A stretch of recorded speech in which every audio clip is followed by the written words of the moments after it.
Hey guys. Today's project, putting this poop pump into a poop tank. It's gonna be this big, thick one. Oh, this big, thick cord. Oh my God, it's so slippery. Here's our poop pump, guys. Look at all those wires in there. We gotta sort out these wires. Went to pull it up the first time and this pipe broke. This pull cord had fallen down. Yeah, she looks pretty old though. I don't know nothing about these. I know that I'm gonna grab a new one and fit a pipe up to it right here and drop it back in there and plug her in. Now this pump doesn't have the same height as the pump we pulled out. So I had to do some math and we're gonna need 8 extra inches.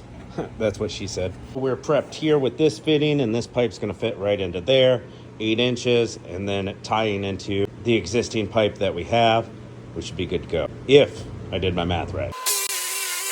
You take a little bit of purple primer. We'll take our glue. Oh yeah, baby, come on, all the way. Oh yeah. Now we'll get our rope attached.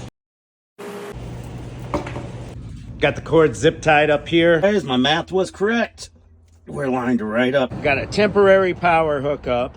We're gonna go to that box another day. Right now, the sun's a setting, people, and look how beautiful it is. Catch you later.